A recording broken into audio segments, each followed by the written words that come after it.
Assalamualaikum warahmatullahi wabarakatuh. Waalaikumsalam warahmatullahi wabarakatuh. Waalaikumsalam warahmatullahi wabarakatuh. Bismillahirrahmanirrahim. Alhamdulillahirabbil alamin.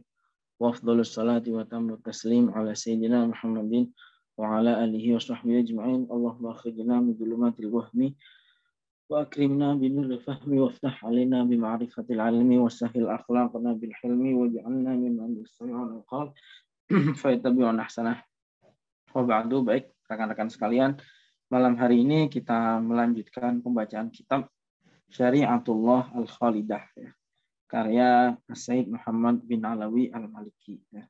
Di pertemuan yang ke-7, ya, kita sudah membahas banyak hal dari kitab ini, ya, mulai dari posisi fikih di dalam Islam, kemudian sumber syariat itu apa saja sudah kita bahas.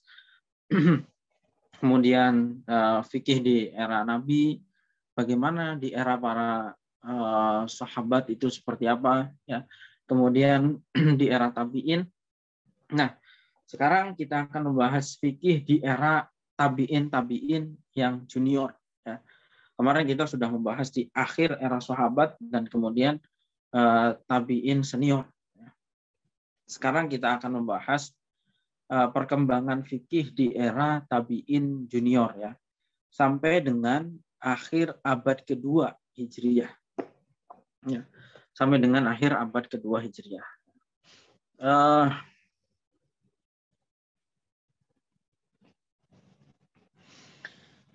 Di halaman 171, ya, silahkan teman-teman dibuka kitabnya.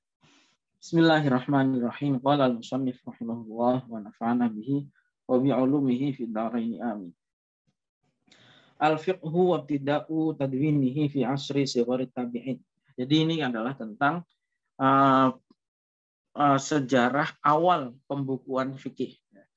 Bedakan antara pembukuan dan penulisan, ya. Kalau catatan-catatan itu tentu sudah dari era sebelumnya sudah dilakukan, tetapi ini adalah pembukuan, ya. Pembukuan itu kodifikasi, ya, menjadikan dalam satu buku. Ya, kalau cetakan-cetakan berserakan tentu sudah banyak, ya, tetapi ini adalah proses menjadikan fikih itu di dalam sebuah satu buku, ya.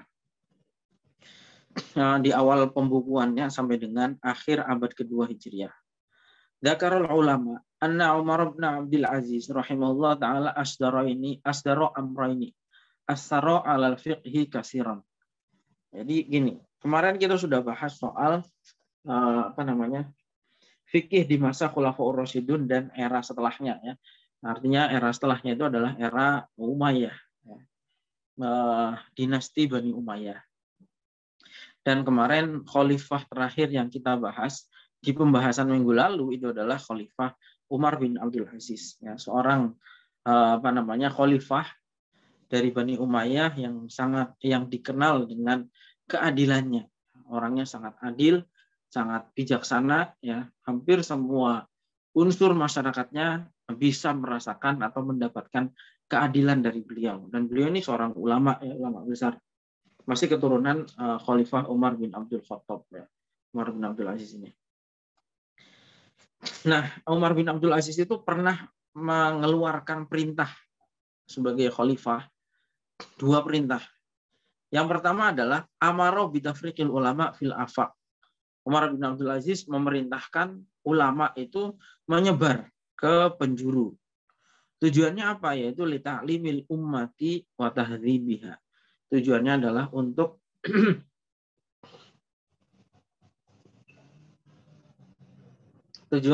untuk mengajarkan umat, ya, tentang ilmu-ilmu agama. Wa nasriddin wa mahasinul akhlak. Begitu juga tentang akhlak yang baik wal mu'taqadat, dan akidah yang benar.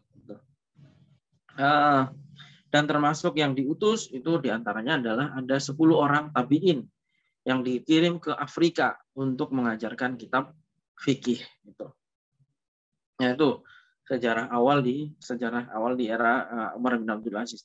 Kedua, perintahnya Khalifah Umar bin Abdul Aziz adalah amaro bi kitabatil ilmi wa tadwinihi.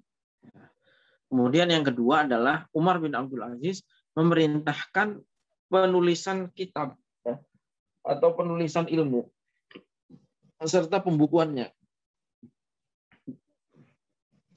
Diriwayatkan di dalam hadis Muwatta bahwa Umar bin Abdul Aziz itu menulis surat kepada seseorang yang gubernurnya yang bernama Abi Bakar Muhammad bin Amr bin Hazm.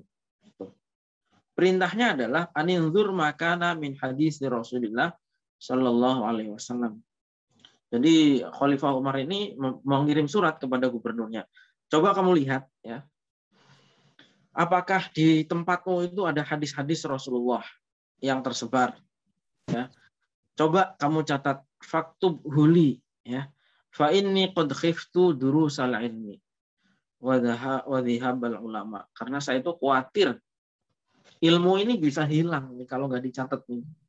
Kalau nggak dicatat, nggak dibukukan, saya khawatir ilmu itu hilang. Dan ulama-ulama banyak yang meninggal.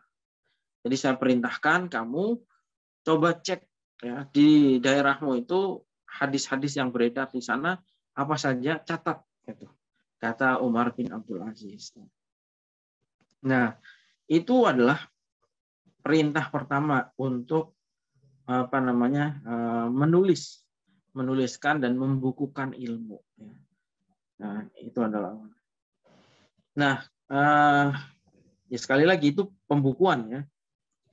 Nah, kemudian hakadza bada'a tadwinul hadis. Dengan demikian era baru penulisan hadis itu dimulai. Gitu. Kalau penulisan tentu nanti akan dibahas ya. Kalau penulisan tuh sudah ada gitu, tetapi pembukuan hadis itu sebelumnya belum ada.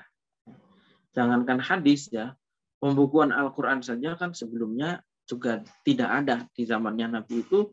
Waktu itu Al-Quran belum dibukukan, masih ditulis dalam bentuk terpisah-pisah. Ada yang punya lembaran surat Al-Baqarah misalnya, ada yang punya lembaran surat An-Nisa misalnya ya, Al-Maidah gitu. Tapi belum dibukukan dalam satu jilid. Nah, kemudian berkembang di eranya Umar bin Abdul Aziz itu adalah perintah untuk membukukan hadis yang sebelumnya tidak dilakukan di masa Nabi maupun di masa Khulafaur Rasyidun. Dengan dimulainya penulisan hadis itu juga sekaligus dimulai pembukuan kitab fikih itu. Kenapa baru dimulai di zamannya Umar bin Abdul Aziz? Karena dulu sebelum zamannya Umar bin Abdul Aziz ya, kita buka di halaman setelahnya, di halaman 172 itu, wa kana qabla Umar bin Abdul Aziz tadwinul hadis wal fiqh mamnu'an 'alal ulama. Dulunya ya, sebelum eranya Umar bin Abdul Aziz, membukukan hadis dan fikih itu dilarang oleh para ulama. Kenapa? Alasannya adalah li'alla yattakilu 'alal kitabah. Supaya orang itu tidak mengandalkan tulisan. Fayak salu anil hifdzi. Karena kalau udah nulis itu jadi malas menghafal. Nah, kemudian juga memang ada perintah dari Nabi ya dulunya.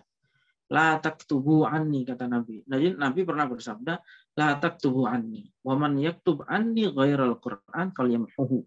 Kata Nabi, jangan menulis apapun dari saya kecuali yang Al-Quran.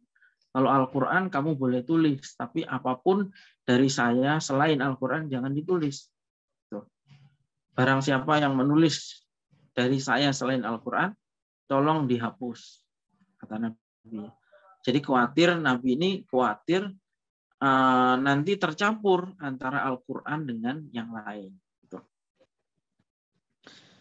Jadi pembukuan hadis ini juga termasuk bid'ah ya. Termasuk bid'ah. Tapi kenapa kemudian dilakukan? Ya karena eranya sudah berbeda. Dulu di zaman Nabi, kenapa Nabi melarang? Karena memang khawatir nanti hadis ini tercampur dengan Al-Quran. Karena itu di zaman Nabi orang menulis hadis itu nggak boleh. Nah, begitu Al-Quran sudah mapan, ya, artinya sudah tercatat semua Al-Quran itu sudah tercatat semua, maka barulah diperbolehkan menulis hadis. Orang sudah tahu, udah nggak mungkin kecampur. Al-Quran ya, pokoknya sudah segitu. Awalnya surat Al-Fatihah, terakhirnya surat An-Nas ya, nggak khawatir tercampur lagi gitu. Karena itu sudah boleh untuk dibukukan hadis itu. Tapi sebelum Al-Quran itu mapan, pasti penulisannya, menulis hadis itu tidak diperbolehkan oleh Nabi. Tuh. Nah, ini juga sekaligus menunjukkan bahwa nggak semua bid'ah itu buruk. Ya. Ada banyak hal yang tidak dilakukan di zaman Nabi, tetapi memang keharusan untuk dilakukan di era berikutnya. Gitu. Ya, di zaman Nabi semua orang hafal. Ya. Jadi nggak perlu ditulis, nggak perlu dibukukan lagi. Tapi di era setelahnya kan orang Islamnya semakin banyak. Agama Islam ini semakin meluas, pemeluknya bukan hanya orang-orang Arab. Ya. Nggak semua pemeluknya itu hafalannya kuat, ya, butuh tulisan. Kayak kita ini kalau nggak ada mushaf Al-Quran atau nggak ada kitab Sahih Bukhari, Sahih Muslim, Sunan Nasa'i, Sunan Abi Dawud, ya nggak tahu lagi, kita mungkin nggak artinya sangat sedikit sekali hadis yang kita tahu. Tapi dengan dibukukan kita bisa membaca itu sekarang, ya, kita bisa menikmati itu. Bahkan gini, dulu itu yang namanya kemampuan. Jadi gini, sekaligus menyinggung cerita zaman dulu, ya. Bagaimana gelar Nabi sebagai yang ummi, ya. Ulama kan sudah menerangkan bahwa salah satu hal untuk menunjukkan bahwa Nabi itu menerima wahyu itu adalah Nabi itu tidak bisa membaca dan tidak bisa menulis. Nggak mungkin Nabi mengarang sendiri Al-Quran itu. Nah, selain itu juga kalau zaman sekarang kan buta huruf itu aib, ya. Artinya buta huruf itu menunjukkan keterbelakangan, ya. Nggak bisa membaca, nggak bisa menulis itu menunjukkan keterbelakangan, menunjukkan kekurangan lah sebagai manusia. Kalau nggak bisa membaca dan menulis itu namanya aib lah gitu. Tapi zaman dulu itu berbeda itu. Justru zaman dulu, zaman jahiliyah, yang namanya bisa membaca dan bisa menulis itu yang aib itu. Kenapa? Karena orang itu ketika menulis, ya, maka itu menunjukkan bahwa hafalannya lemah. Kenapa seseorang harus menulis? Kalau memang hafalannya kuat, buat apa menulis itu? Jadi orang itu zaman dulu orang sampai bisa membaca, bisa menulis itu menunjukkan kekurangannya dia, bahwa dia itu hafalannya lemah. Oke, jadi begitu, ya. Ini Ibnu Abbas mengatakan begini. Orang itu kalau menulis akhirnya bergantung pada tulisan, bergantung pada catatan. Akhirnya malas menghafalkan. Padahal kalau orang itu menulis, tulisan itu bisa berubah, bisa bertambah, bisa berkurang. Sedangkan yang dihafalkan di dalam ingatan, ya, itu nggak akan berubah. Intinya begitu. Jadi tapi ini memang beda era, ya, dengan zaman sekarang. Justru kalau zaman sekarang, kalau tertulis itu bisa lebih pasti, ya, daripada ini namanya kehidupan manusia itu berubah. Ya. Zaman dulu orang menulis itu suatu kekurangan. Ya. Sekarang orang semua harus tertulis. Kalau nggak ada catatan tulisannya, sekarang dokumen-dokumen perjanjian semuanya harus tertulis. Kalau nggak ada tertulisnya, kalau kesaksian aja lemah. Nah, beda lagi zaman dulu. Kalau tulisan itu katanya bisa dirubah. Tapi kalau ingatan itu akan tetap. Jadi ini konstruk sosial kehidupan masyarakat yang berubah zaman dulu dan sekarang, ya. Nah,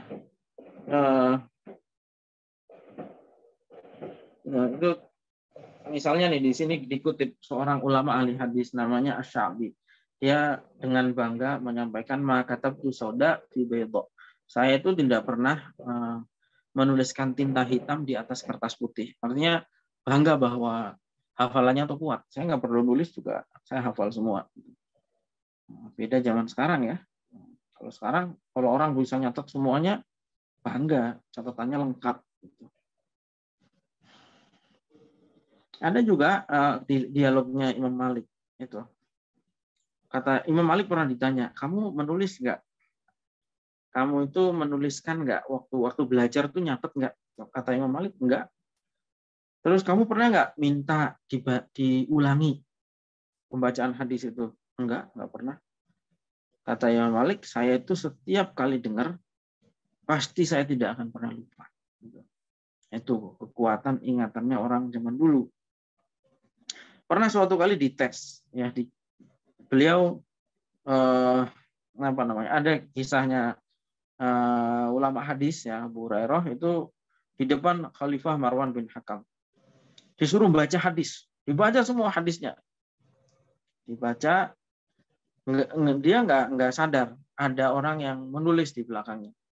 Setahun kemudian dipanggil lagi, disuruh baca hadis lagi, dibaca lagi hadis itu, nggak berubah satu huruf pun. Nah, itu menunjukkan bahwa memang hafalannya sangat bisa dipercaya, itu sangat kuat sekali. Oke lah, banyak sekali kisah-kisah itu. Kenapa bisa seperti itu? Ya karena dulu masyarakat itu masyarakat Badui, ya, nggak bisa membaca, nggak bisa menulis. Jadi memang andalannya itu adalah hafalan. Itu. Selain itu memang alat tulis menulis juga waktu itu tidak mudah mendapatkannya. Kertas nggak ada. Jadi kalaupun harus menulis zaman dulu ya harus di bebatuan, harus di tulang, pelepah kurma, ya. Setelah alat tulis menulis itu menjadi mudah, orang akhirnya lama-lama malas menghafal. Semua dicatat dan kemudian udah nggak kuat lagi hafalannya. Tapi mau bagaimana lagi, itu memang suatu keharusan, ya. Sekarang awalu man dawanal hadis alladhi huwa madatul fiqhi. Siapa gitu. Ini penting untuk kita ketahui, ya. Siapa sih sebetulnya orang yang pertama kali menulis hadis Nabi itu? Jawabannya adalah Muhammad bin Muslim bin Ubaidillah bin Abdullah bin Syihab Az-Zuhri. Biasanya dikenal dengan Ibnu Syihab Az-Zuhri. Ini adalah orang pertama kali yang menuliskan hadis Nabi.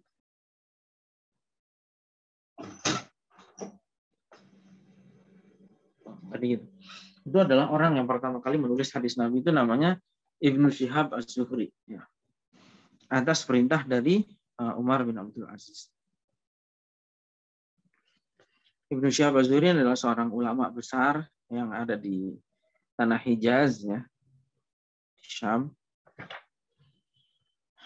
Banyak kesaksian ulama tentang beliau.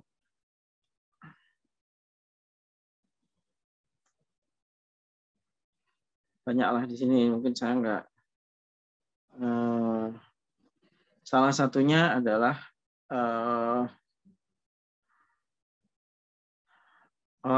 Al-Qurashi. Benar.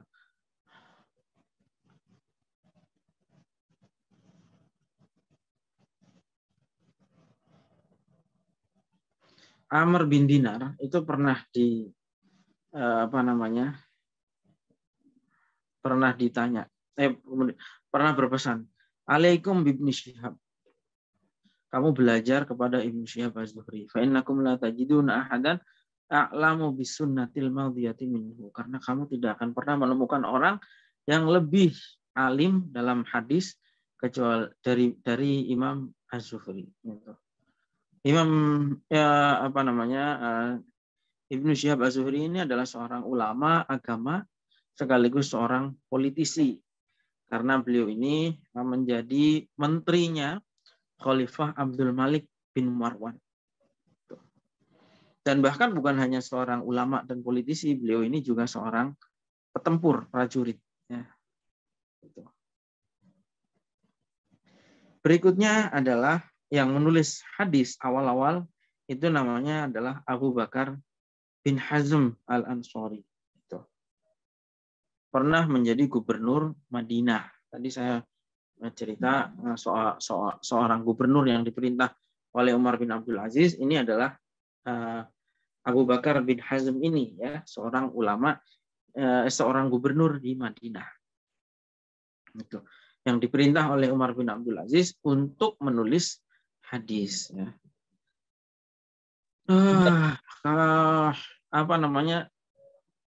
Beliau juga seorang gubernur, ulama, ya, seorang gubernur tapi ulama. Istrinya cerita, "Mattaja'a ala firashihi billaili arba'ina sanatan." Yang namanya Abu Bakar bin Hazm itu enggak pernah tidur di kasur. Kalau malam itu enggak pernah tidur. Enggak pernah terlentang selama 40 tahun. Jadi Masya Allah ya, ulama-ulama dulu itu memang luar biasa tirakatnya. Ya. Enggak seperti kita sekarang. Ya. Kita sekarang nggak tahu lah. Kita sekarang nggak pantas mengklaim sebagai thalibul ilmi saja belum tentu pantas ya. Tapi kalau ulama dulu itu memang sangat serius ya. Selama 40 tahun tidak pernah tidur di malam hari. Itu Abu Bakar bin Hazm al-Ansori, seorang yang juga orang yang pertama kali menulis hadis setelah Ibnu Syihab az-Zuhri. Kemudian berikutnya adalah Imam Malik, pengarang kitab Muwatta, ya, sampai yang kita baca sampai hari ini ya, Muwatta ini ya. Ini salah satu kitab hadis yang sangat penting. Yang pertama kali ditulis dalam bentuk menyesuaikan pembahasan fikih ya. Dimulai dari toharoh dulu, kemudian sholat, dan pembahasan yang lain ya, zakat, puasa, haji, kemudian pernikahan, muamalah, hudud jinayat ya. Itu Imam Malik ya. Imam Malik ini menulis kitab hadis juga tidak sembarangan ya. Beliau menuliskannya selama 40 tahun. Jadi ulama-ulama dulu itu juga nulis itu serius ya. Waqad aqama fi ta'lifihi itu ya, di halaman di baris terakhir halaman 175 Imam Malik yang dikatakan waqad aqama fi ta'lifihi wa tahdzibihi nahwa 40 sanatan ya. Imam Malik itu menulis kitab Muwatta, memeriksanya lagi, ditulis lagi, itu prosesnya 40 tahun. Tapi ya nggak sia-sia karena bahkan kita yang hidup 1200 tahun setelahnya itu juga masih membaca kitab tersebut. Kitab yang ditulis oleh Imam Malik ini, kitab Muwatta. Imam Muwatta ini juga prosesnya panjang, sampai pernah diaturkan kepada 70 ulama di Madinah. Dan kemudian semuanya setuju. Jadi di tasahih ulama-ulama dulu itu kalau nulis kitab diaturkan kepada ulama yang lain gitu untuk meriksa di tasahih sudah benar nggak, ada kekeliruan apa enggak. Nah, Muwatta ini sudah diaturkan kepada 70 ulama yang ada di Madinah. Semuanya mengakui kebaikan kitab Muwatta ini. Awalnya isinya adalah 10.000 hadis. Ya, kemudian diringkas lagi, diperas lagi ya, difilter lagi sampai akhirnya hanya sekitar 1800-an ya gitu. Nah, kemudian ada juga kisah dialognya Imam Malik dengan Abu Ja'far al-Mansur. Ini juga khalifah ya, khalifah zaman Umayyah. Pernah Abu Ja'far al-Mansur sebagai khalifah ketemu dengan Imam Malik pada saat haji. Kemudian Abu Ja'far bilang, "Innahu lam yabqa 'alimun ghairi wa ghairuk." Sekarang ini, hei Imam Malik, sekarang ini nggak ada lagi nih ulama kecuali saya sama kamu. Adapun saya itu sudah sibuk berpolitik. Saya ini khalifah, guys. Saya udah sibuk berpolitik. Kalau kamu kan menyeriusi sebagai seorang ulama. Tuh. Maka saya minta tolong kamu tulis kitab khusus dalam bab fikih, dalam bab hadis yang sesuai dengan tabwib atau penyusunan babnya itu sesuai dengan fikih gitu. Akhirnya kemudian Imam Malik menulis kitab Muwatta ini ya. Jadi atas saran Abu Ja'far al-Mansur. Bahkan pernah saking bagusnya kitabnya Imam Malik ini, Muwatta ini, Abu Ja'far atau Harun ar-Rasyid, Khalifah Harun ar-Rasyid itu pernah bilang, saya pengen banget kitabnya kamu itu, kitab Muwatta ini, saya gantung di Ka'bah. Saya taruh di Ka'bah. Dan kemudian biarkan kitab ini menyebar ke seluruh penjuru dunia. Itu. Saya perintahkan supaya kitab ini dijadikan rujukan umat Islam. Itu. Di seluruh dunia. Tapi kemudian apa jawaban Imam Malik? La taf'al. Jangan. Kata Imam Malik, jangan. Jadi ini hebatnya Imam Malik. Kalau zaman sekarang kan, jadi memang ya orang-orang dulu itu nulis kitab ya betul-betul ikhlas. Kalau sekarang kan mungkin orang nulis kita pengen supaya bukunya bestseller ya, dijual banyak, jadi orang terkenal, bedah buku di mana-mana, dapat uang dari hasil penjualan dan seterusnya. Apalagi kalau dijadikan rujukan, tambah bangga. Buku saya dijadikan rujukan di kongres atau di mana gitu misalnya. Nah, itu bangga. Tapi Imam Malik nggak begitu ya. Imam Malik itu ketika di Khalifah bilang bahwa dia ingin menjadikan Muwatta sebagai satu-satunya pegangan umat Islam, Imam Malik malah bilang jangan. Kenapa? Karena sahabat tafarraqu fil afaq. Karena sahabat-sahabat itu menyebar di banyak tempat gitu. Dan sahabat-sahabat itu juga di tempatnya masing-masing meriwayatkan hadis yang tidak sama seperti hadis yang saya riwayatkan. Gitu. Fatruku ma'alamahum alaihi. Karena itu sudah biarin aja. Gitu. Yang sudah mengikuti sahabat-sahabat yang ada di wilayahnya masing-masing, jangan dipaksa untuk mengikuti pendapat saya. Jadi ini hebatnya Imam Malik ya, hebatnya ulama dulu. Orang ulama-ulama dulu itu memang ikhlas ya. Ikhlas, kemudian juga toleran terhadap perbedaan. Dia nggak memaksakan tulisannya itu jadikan rujukan semua orang gitu. Dia nggak merasa bahwa hanya tulisannya yang benar gitu, yang lain salah. Sama sekali tidak ada pemikiran semacam itu. Nah, kan Imam Malik lebih senang udah biarin yang lain yang sudah beragama dengan caranya ya udah jangan dipaksa untuk mengikuti pendapat seperti saya. Ya. Makanya ini beda sekali ya dengan orang-orang zaman sekarang ya, terutama orang-orang Salafi Wahabi ya, datang dari mana misalnya ke Indonesia, ke Pakistan, ke India, padahal di sana udah ada ulama-ulamanya yang mengajarkan agama bagi orang-orang setempat. Tiba-tiba masuk merusak tatanan. Ini bid'ah, ini musyrik, ini itu nggak benar sama sekali ya. Padahal dulu Imam Malik sudah memberikan contoh seperti itu. Fanzur ittisa'a nazari Malikin rahimahullah ta'ala. Maka lihatlah bahwa bagaimana Imam Malik itu pandangannya sangat luas. Tidak sempit ya. Tarokalinasi hormatahum. Walam yaj'al lisiyasati dakhlan fi kitabihi. Imam Malik membiarkan manusia mengamalkan sesuai dengan keyakinannya. Yang mau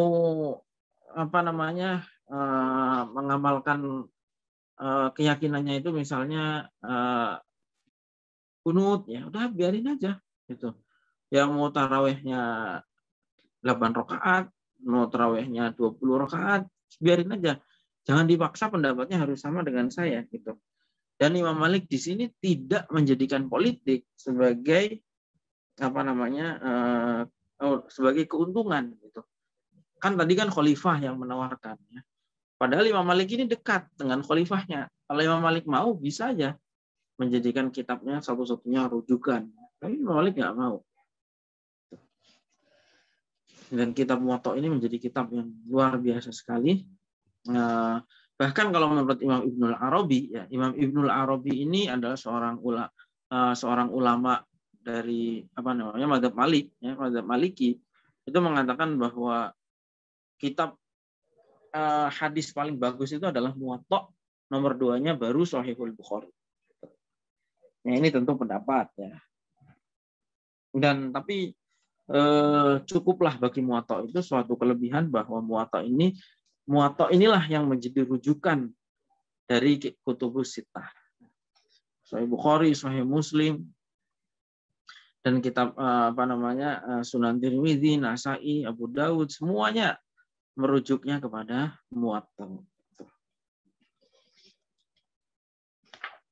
Itu. Kemudian selain itu, hadis yang ditulis di era ini juga adalah kitab Al-Fiqhul Akbar, karyanya Imam Abu Hanifah. Tentu Imam Abu Hanifah lebih senior ya dari Imam Malik. Al-Fiqhul Akbar ini memuat 60.000 masalah. Itu. Meskipun kitab Fiqhul Akbar tidak sepopuler kitab Muwatta. Gitu. Baik, itu selesai ya. Jadi pembukuan fikih itu adalah bagian tidak terpisahkan dari pembukuan hadis. yang dimulai penulisannya oleh seorang ulama bernama Ibnu Syihab Az-Zuhri, kemudian Abi Bakar bin Hazm, kemudian Muwatta, dan kemudian Al-Fiqhul Akbar, ya, karya Imam Abu Hanifah. Itu adalah kitab-kitab fikih yang ditulisnya itu sejalan dengan hadis, ya. Jadi fikih dan hadis ini nggak terpisahkan. Makanya jangan terpengaruh kalau ada orang bilang, udah pokoknya ngambil Al-Quran Sunnah, jangan ngambil yang lainnya. Oh, nggak bisa begitu. Ya. Karena yang lainnya ini juga bagian dari Al-Quran dan Sunnah. Fikih itu produk yang ibarat begini, ibarat kita makan nasi, ya, atau makan nasi, makan bubur, makan nasi goreng, makan nasi apapun, terus kemudian kita jangan terpengaruh dengan orang yang mengatakan mari kembali ke beras, jangan pernah mau menerima selain beras.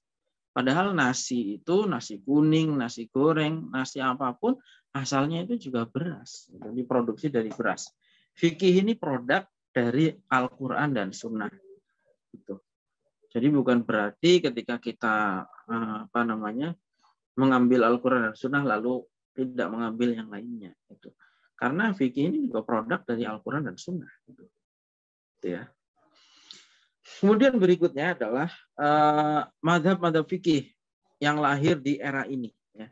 Era akhir abad kedua. Ya. Sebetulnya mazhab itu banyak. Meskipun kita mengenal mazhab sekarang ada 4.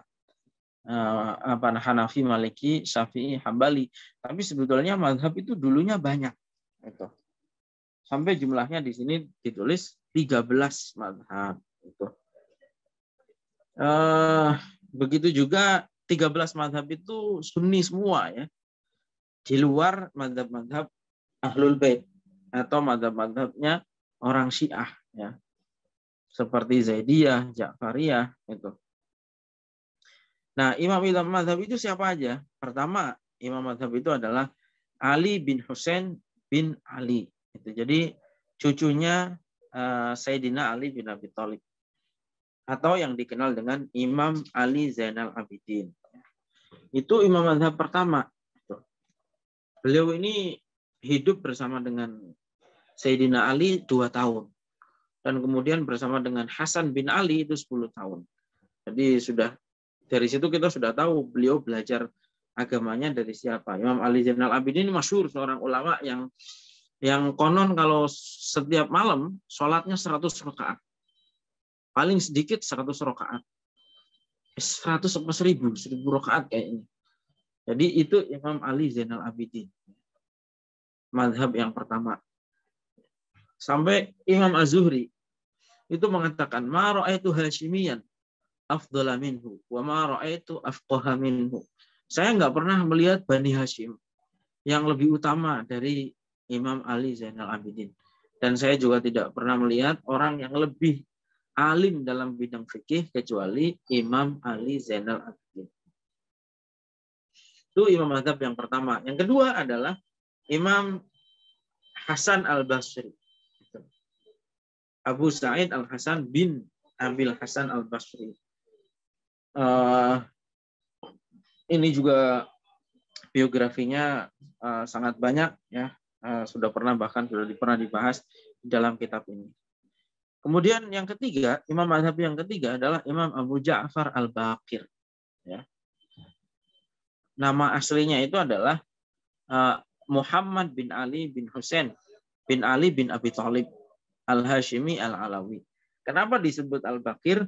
Karena min baqarul ilm. Artinya membelah ilmu. Maksudnya membelah ilmu itu apa? Menguasai ilmu zahir dan ilmu batin, gitu. Mengetahui ilmu lahir dan ilmu hakikat, itulah. Itu Imam Abu Ja'far Al-Baqir.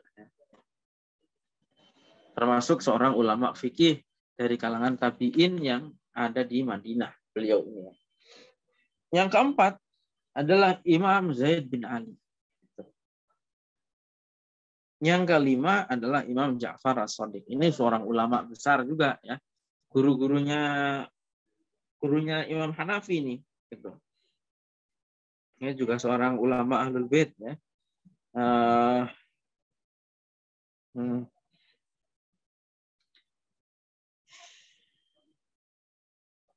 Beliau juga meriwayatkan banyak hadis. Imam Ja'far Shadiq masyhur saya kira ya, sangat terkenal.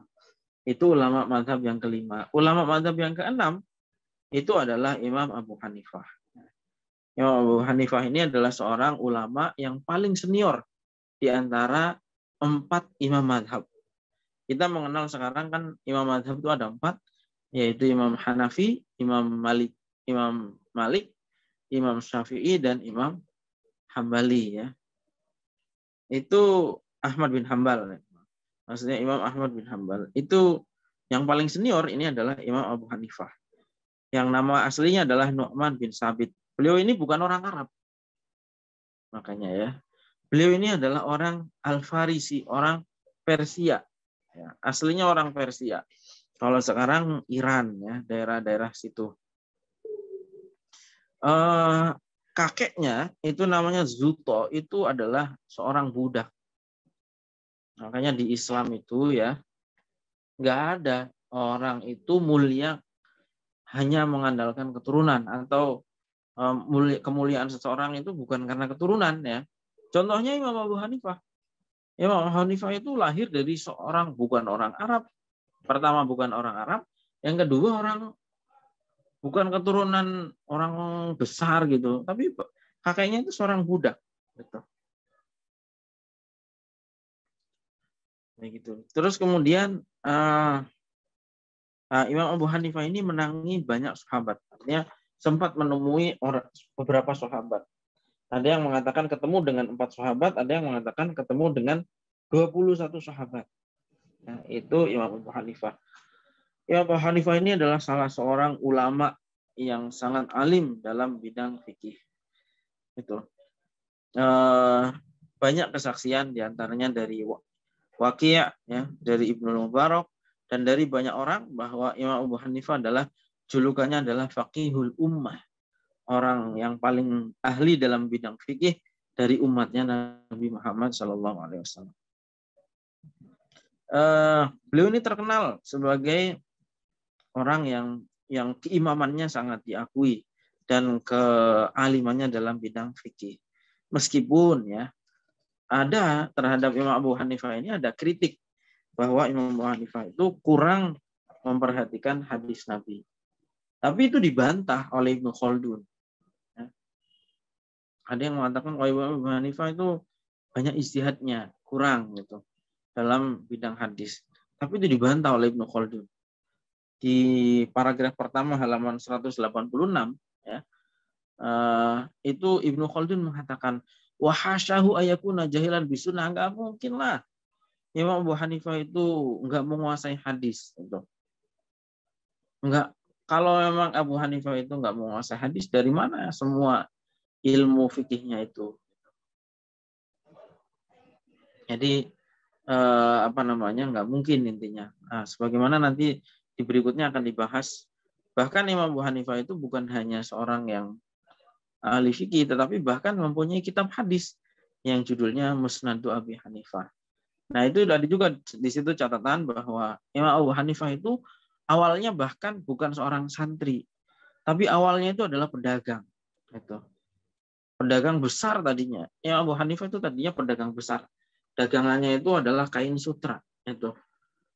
Punya toko, itu terkenal sebagai toko yang sangat jujur ya dalam transaksinya. Nah, Musnadu Abi Hanifah, ada kitab namanya Musnad Abu Hanifah, itu menunjukkan bahwa Imam Abu Hanifah itu juga ahli hadis. Ya. Hampir tidak ada imam mazhab yang tidak ahli hadis. Ya. Pasti itu, karena menguasai hadis itu adalah bagian dari kriteria yang harus dimiliki oleh seorang mujtahid. Orang yang mau berijtihad, itu syaratnya harus menguasai Al-Quran, menguasai hadis, menguasai pendapat-pendapat para ulama. Ya. Jadi nggak mungkin Abu Hanifah itu tidak menguasai hadis itu. Kemudian sayangnya Imam Abu Hanifah ini seorang ulama besar, wafatnya itu karena disiksa oleh pemimpinnya yang ada di masa itu.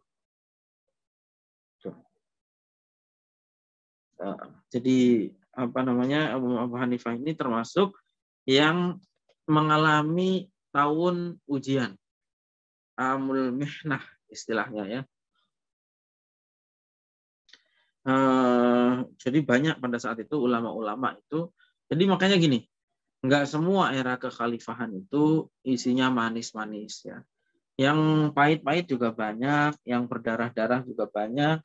Pernah di suatu masa ketika apa namanya Khalifah Bani Umayyah ya, itu pernah istilahnya dikenal dengan tahun mihnah, itu tahun ujian. Di mana para ulama termasuk Imam Hanafi, Imam Malik, Imam Syafi'i, Imam Ahmad bin Hambal itu semuanya disiksa ya, bahkan dipenjara. Imam Ahmad bin Hambal itu konon sampai ketika dipecuti itu sampai jubahnya itu sobek. Jadi dulu zaman pemerintahan khilafah yang otoriter itu juga banyak ulama-ulama yang mengalami siksaan. Nah, banyak orang yang memuji Imam Abu Hanifah. Sana unnas alaihi. Ya, banyak pujian terhadap Imam Abu Hanifah. Salah satunya dari Imam Syafi'i. Imam Syafi'i mengatakan annasu alatun fil fiqhi ala Abi Hanifah. Semua orang berhutang dalam bidang fikih kepada Abu Hanifah. Genealoginya semua itu sampai kepada Abu Hanifah dalam bidang fikih. Nadhr juga berkata, kana nasu niyaman anil fiqhi hatta yaqadhahum Abu Hanifah. Orang manusia itu tadinya tidur semua, nggak ada yang memperhatikan fikih, sampai yang membangunkan kemudian adalah Imam Abu Hanifah. Wa amma zuhduhu wa wara'uhu wa tulu salatihi wa siyamihi fa ma'lumun. Adapun bagaimana zuhudnya Imam Abu Hanifah, waroknya, bagaimana panjangnya sholatnya Abu Hanifah, puasanya, maka itu sudah jelas, nggak perlu diceritakan lagi ya. Nah, wa aqidatuhu wa alam anna Abu Hanifah sunniyul i'tiqad. Imam Abu Hanifah itu adalah akidahnya adalah ahlus sunnah wal jamaah gitu. Dan bahkan Imam Abu Hanifah itu seorang ulama yang sangat menekankan pentingnya mengikuti pemerintahan yang sah. Jangan pernah berupaya melawan pemerintahan yang sah. Di paragraf terakhir halaman 191 ya, itu diceritakan waruya anabnan tahu istafathu ya yauman bi annaha kharaja min asnaniha damun wa hiya shaimatun fabasaqathu hatta adarni qabyab. Diriwayatkan putrinya Imam Abu Hanifah itu pernah meminta fatwa kepada Imam Abu Hanifah terkait masalah ketika dia puasa. Pernah suatu kali puasa, dari giginya ini keluar darah terus. Sehingga putrinya Imam Abu Hanifah ini meludah. Sampai ludahnya menjadi putih. Sampai darahnya habis lah kira-kira gitu. Itu batal nggak seumpama ludahnya itu ditelan. Nah itu pernah Imam Abu Hanifah itu diminta fatwa seperti itu. Tapi kemudian Imam Abu Hanifah memerintahkan anaknya yang bernama Hamad untuk menjawab pertanyaan tersebut, untuk memberi fatwa. Loh kenapa? Kok nggak panjenengan nggak mau jawab? Kata Imam Abu Hanifah, innal wali mana'ani minal ifta. Pemerintah melarang saya untuk berfatwa. Gitu. Nah, gitu. Wahiyya min manaqibihi fi husni tamassukihi bi ta'ati li ulil amri. Jadi biografinya Imam Abu Hanifah itu menunjukkan bagaimana loyalitas dan ketaatan Imam Abu Hanifah kepada pemerintah. Ya ini ciri-ciri ulama ahlu sunnah sih dari dulu ya. Nggak pernah melawan pemerintah. Pokoknya pemerintah selama pemerintah itu tidak melarang kita untuk sholat, nggak boleh kita melawan pemerintah. Selama tidak kufrun bawah, itu nggak boleh kita melawan pemerintah. Jangan kayak orang-orang sekarang lah, dikit-dikit nyaci maki pemerintah ya. Udahlah, dari dulu ulama-ulama kita zaman mihnah itu, zaman dikebuki di penjara juga nggak pernah melakukan perlawanan, revolusi atau apa namanya ya, nggak pernah itu kayak gitu. Nah, kemudian salah satu cirinya lagi dari fikihnya Abu Hanifah adalah ihdatsu Abi Hanifah rahimahullah taala lil fiqhi taqdiri. Itu. Jadi inovasinya Abu Hanifah itu bagaimana? Dulu di zaman Nabi, semua hukum persoalan itu memang terjadi. Gitu. Jadi ada persoalan, langsung ditanyakan kepada Nabi, ya, langsung dapat jawabannya. Tapi kemudian di zaman berikutnya, ketika Nabi sudah tidak ada, Imam Abu Hanifah lah orang yang mengira-ngira. Jadi gini, kadang-kadang Imam Abu Hanifah itu banyak sekali melakukan perkiraan-perkiraan. Jadi misalnya ini, seandainya misalnya gitu ya, ada persoalan seperti ini, kira-kira hukumnya seperti apa. Jadi persoalannya belum terjadi, tapi sudah dikira-kira itu oleh Imam Abu Hanifah. Jadi Imam Abu Hanifah itu ijtihadnya banyak dalam persoalan-persoalan seperti itu. Ini yang membedakan fikih di masa Nabi. Kalau fikih di masa Nabi kan ada persoalan langsung ditanyakan kepada Nabi, langsung dapat jawabannya. Lah ketika Nabi sudah tidak ada, maka butuh jawaban dari ulama. Gitu. Nah ulama-ulama ini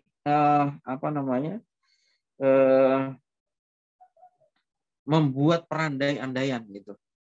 Jadi kalau seumpama ada persoalan seperti ini, kira-kira hukumnya seperti apa gitu. Ada persoalan seperti ini, kira-kira hukumnya seperti apa dan seterusnya. Bahkan Imam Abu Hanifah itu sampai mengira-kira ada 300.000 persoalan yang dia jawab, meskipun persoalan itu belum terwujud di dalam kenyataan.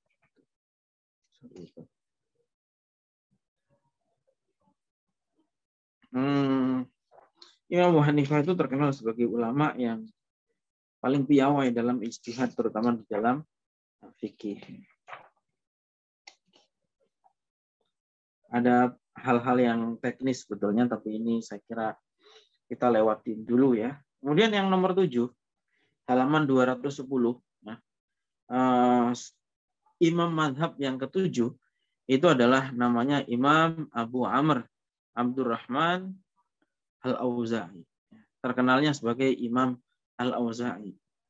Itu dijuluki sebagai Imam Ahli Syam atau imamnya orang Syam. Syam itu daerah mana sekarang? Syam itu sekarang menjadi 4 negara. 1 Palestina, 2 Syria, 3 Libanon, 4 Yordania. Jadi wilayah yang dulu dikenal sebagai Syam itu sekarang terbagi, atau pada hari ini itu 4 negara itu yang disebut dengan Syam. Syria, Palestina, Libanon, dan Yordania. Nah, Imam Auza'i ini dulu hidupnya di Syam, ya, dan menjadi imam ahli Syam, imamnya ulama atau menjadi ulamanya orang-orang Syam. Nggak ada yang membantah terkait hal tersebut, ya, bahwa Imam Auza'i ini adalah orang yang paling alim di kalangan masyarakat Syam. Tuh. Makamnya ada di Beirut, ya, di Lebanon. Alhamdulillah saya dulu pernah ziarah ke makamnya Imam Al-Auza'i ini, ya, di Beirut, di ibu kota Lebanon. Madhabnya Imam Auza'i ini dulu menyebar ke Spanyol. Nah, dulu namanya Andalusia. Ketika Islam masuk ke Spanyol, yang menaklukkan itu orang-orang Syam. Dan orang-orang Syam ini membawa madhabnya Imam Auza'i. Sehingga Islam yang ada di Spanyol itu menganut madhab Imam Auza'i. Kalau sekarang sudah hilang. Saya tahun 2019 saya ke Spanyol, mengunjungi Granada, Cordoba, Sevilla, ya. Betapa banyak peninggalan-peninggalan Islam di Spanyol, karena Islam itu di Spanyol kira-kira 700 tahun, ya. Sehingga peninggalannya sangat banyak, ada masjid-masjid di sana, pusat-pusat pendidikan, ada istana-istana seperti yang sangat masyhur itu adalah Istana Alhambra, ya, Alhambra, ya, yang masih bisa kita lihat sampai dengan hari ini. Ya, kalau ke Spanyol itu kita akan terbawa nostalgia Islam di masa lalu di Spanyol, ya. Tapi saya mengunjungi ada beberapa masjid di sana seperti Masjid Cordoba ya, masih ada sampai sekarang. Dan beberapa yang lain. Yang kedelapan, imam mazhab adalah Imam Sufyan Ats-Tsauri. Ya, itu adalah seorang ya begitu, maaf ini terkait Imam Auza'i, begitu di Spanyol itu Islamnya hilang, ya penganut mazhab Imam Auza'i ini juga ikut menghilang ya, ikut hilang karena dulu kan ketika Spanyol itu diambil alih oleh apa namanya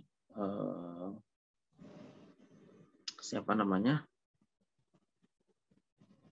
Elizabeth ya, itu kan dilakukan reconquista. Ketika direbut dari kekuasaan Islam, itu kemudian ditawar semua orang yang tidak mau masuk. Jadi orang itu semuanya dikasih 3 pilihan. Satu, masuk Kristen. Yang kedua, kalau nggak mau dibunuh, kalau tidak atau diusir. Sebagian ada yang milih masuk Kristen, sebagian ada yang milih, ada yang dibunuh, banyak juga yang dibunuh, dan sebagian pergi. Itu kan banyak ulama-ulama yang kita baca hari ini juga orang-orang Spanyol, orang-orang Andalusia, seperti misalnya Al-Qurtubi, itu kan orang Cordoba, Spanyol. Ya. Imam Malik, pengarang Alfiyah, itu juga orang Spanyol. Imam Ibnu Arabi itu juga lahirnya di Sevilla di Spanyol. Sekarang dulu namanya Andalusia. Kedelapan adalah Imam Sufyan Ats-Tsauri. Itu seorang ulama madhab juga ya. Dulu pengikutnya banyak di Irak. Yang ke-9 itu adalah Imam Abdul Harits Al-Lais bin Sa'ad Al-Fahmi. Itu juga seorang ulama madhab. Itu. Jadi apa namanya? Itu adalah beberapa ulama-ulama madhab yang dulu pernah ada. Yang ke-10 ini adalah Imam Malik. Yang ke-10 adalah Imam Malik.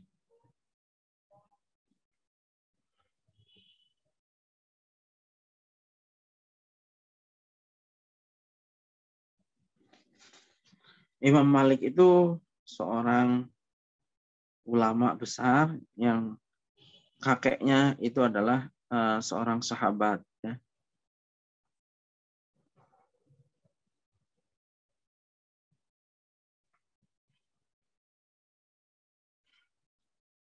Imam Malik itu disepakati ya. Amma Malik rahimahullah fahuwa mujma'un ala imamatihi wa dinihi wa wara'ihi. Imam Malik itu semua orang sepakat bahwa Imam Malik itu adalah seorang ulama, seorang imam yang wirai dan mempunyai ketaatan beragama yang sangat tinggi, kemudian juga sangat berpegang teguh pada hadis Nabi itu. Imam Syafi'i itu adalah muridnya Imam Malik. Pernah mengatakan Malikun hujjatullah ala khalqih. Imam Malik itu pokoknya seakan-akan suaranya Imam Malik atau pendapatnya Imam Malik itu adalah memang firman-Nya Allah gitu lah. Maksudnya itu kebenarannya memang betul-betul mendekati absolut gitu lah. Kemudian seorang Ibnu Mahdi mengatakan ma baqiya ala wajhil ardi amanu ala hadis Rasulullah sallallahu alaihi wasallam min Malik. Tidak ada di muka bumi ini yang paling amanah dalam menyampaikan hadis dibandingkan dengan Imam Malik. Imam Malik itu termasuk atba'u tabi'in, ya, tabi'in. Jadi dia menangi beberapa tabi'in dan dia menjadi pengikutnya tabi'in. Jadi istilahnya tabi'ut tabi'in. Imam Malik itu ketika menjadi pengajar itu beliau mengatakan ma jalastu lil futya hatta adzina li fi dzalika sab'una min ahli ilmi. Gitu. Saya itu nggak ngajar, ya, nggak berani ngajar, nggak berani berfatwa sampai saya ini dikasih mandat oleh 70 ulama. Jadi memang istilahnya kalau sekarang sudah tersertifikasi lah, gitu. Tersertifikasi, terrekomendasi oleh 70 ulama. Semua 70 ulama ini mengatakan bahwa Imam Malik itu layak untuk menyampaikan fatwa. Kemudian Imam Malik menjadi tambah populer lagi setelah menulis kitab Muwatta. Gitu. Nah, Imam Malik ini walam na'rif li Malikin rahimahullah ta'ala rihlatan illa lil haji. Imam Malik ini orang yang sangat ta'alluqnya sangat kuat sekali terhadap kota Rasulullah, kota Madinatul Rasulillah. Jadi Imam Malik itu sangat sangat kuat sekali ikatannya dengan kota Madinah. Sampai-sampai Imam Malik itu hampir tidak pernah kemanapun kecuali untuk berhaji. Keluarnya ya hanya ke Mekah untuk berhaji. Hampir nggak mau meninggalkan Madinah. Itu Imam Malik. Ya. Hampir nggak meninggalkan Madinah kecuali untuk haji. Nggak pernah jalan-jalan kemana-mana. Gitu. Ya hanya di Madinah saja. Karena memang Imam Malik itu sangat mencintai Madinah sampai disebut Imam Daril Hijrah. Ya. Bahwa Imam Malik itu sampai dijuluki sebagai imam tempat hijrahnya Rasulullah. Kenapa Imam Malik nggak mau keluar? Ya, likaunil ilmi wa julil ulama kana maqarruhuma fil Hijaz. Karena dulu ya ulama-ulama itu ya kumpulnya di Madinah. Dan semua ulama dari seluruh dunia pasti datang ke Madinah karena di Madinah itu ada makamnya Rasulullah.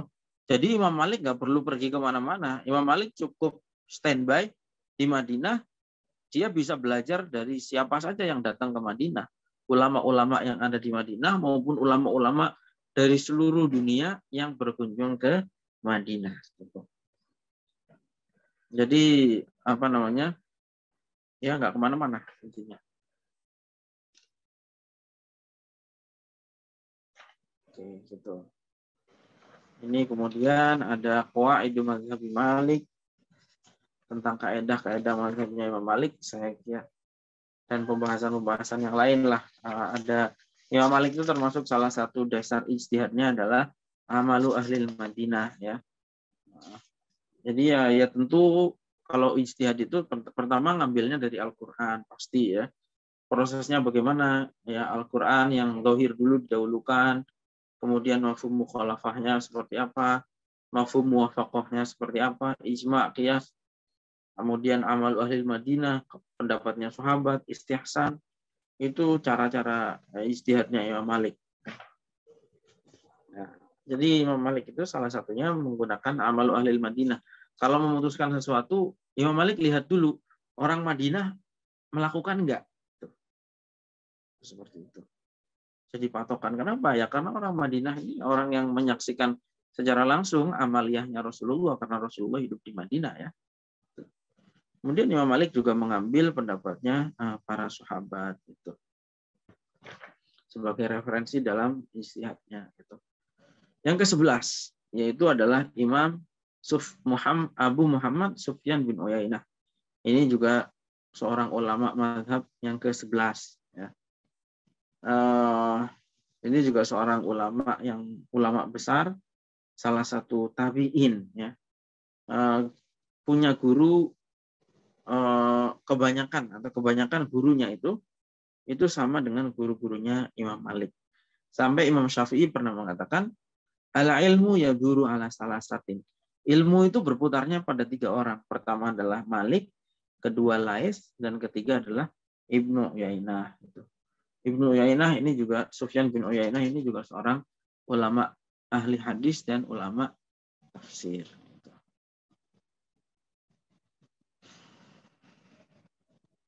Saya kira itu ya, terkait itu yang ke-11. Masih ada beberapa ulama mazhab yang lain.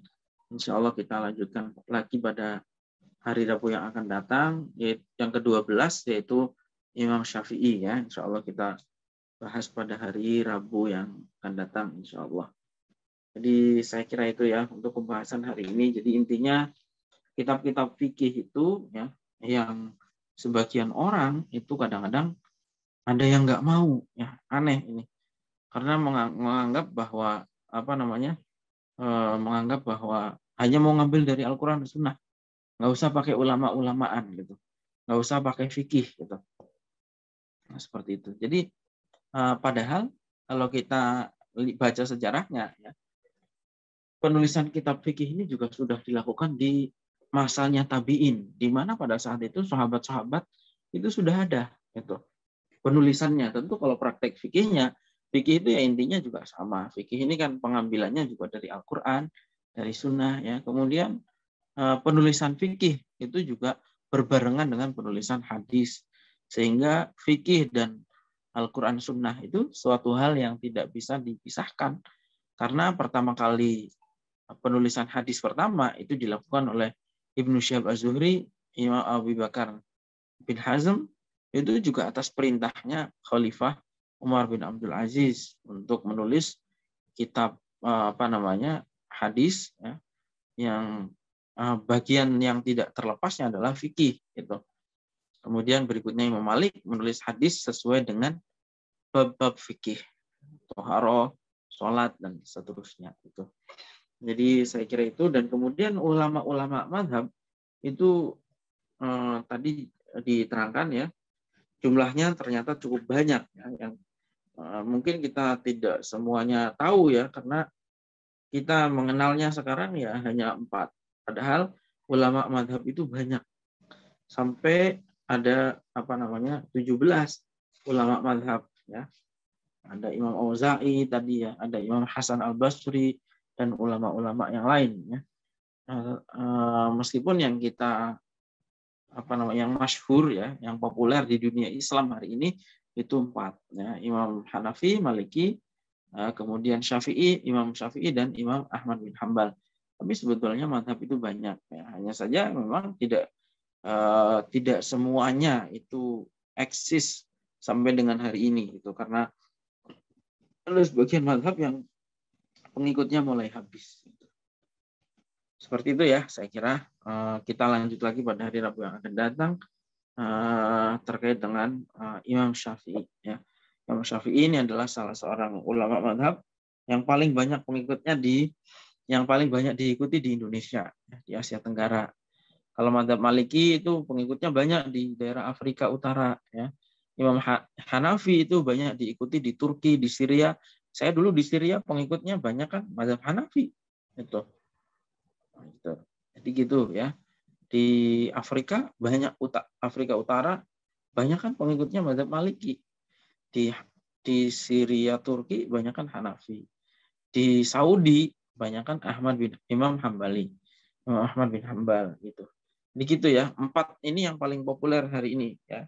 Meskipun dulunya banyak mazhab itu ya. Tadi ada 17 lebih ya mestinya. Saya kira itu ya. Silahkan barangkali ada pertanyaan atau ya hal yang ingin disampaikan. Silahkan bisa disampaikan ya.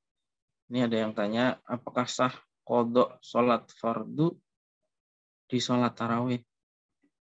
Kalau maksudnya digabungkan, ya, qodok sholat fardu di sholat tarawih, maksudnya misalnya punya tanggungan qodok sholat zuhur terus dibarengkan dengan sholat tarawih, ya nggak boleh. Ya. Jadi gini, sholat yang boleh digabungkan itu adalah sholat sunnah mutlak. Gitu. Sholat sunnah mutlak. Misalnya sholat sunnah mutlak itu gini, sholat sunnah mutlak itu misalnya tahiyatul masjid. Ya. Tahiyatul masjid sama sholat duha digabungkan, boleh. Tahiyatul masjid sama sholat qobliyah digabungkan, boleh. Gitu. Tapi kalau misalnya sholat tersendiri digabungkan, misalnya sholat ba'diyah isya dengan sholat witir digabungkan, ya, itu nggak boleh. Itu. Seperti itu. Nah, jadi ada istilah di dalam fikih itu yang ibadah yang mustaqillah, ibadah yang tersendiri itu nggak bisa digabungkan. Misalnya qodho puasa Ramadan dengan nazar misalnya ya. Itu nggak bisa. Tapi kalau misalnya Syawal, puasa Syawal digabungkan dengan puasa Senin Kemis, boleh gitu. Yang penting masih ada di dalam bulan Syawal gitu. Jadi seperti itu ya. Jadi kalau sholat sunnah itu sholat sunnah mutlak seperti sholat tahiyatul masjid, sholat tahiyatul wudhu, sholat awabin ya, sholat taubat, sholat tawabin atau sholat sunnah mutlak yang lain itu boleh digabungkan. Tapi kalau sholat fardu digabungkan dengan tarawih ya jelas nggak boleh dalam suatu sholatan ya, dalam satu niat itu nggak sah. Itu ya saya kira. Ada lagi? Nggak ada ya, cukup ya. Kalau cukup saya kira itu saja ya untuk malam hari ini. Insya Allah kita lanjut lagi pada hari Rabu yang akan datang.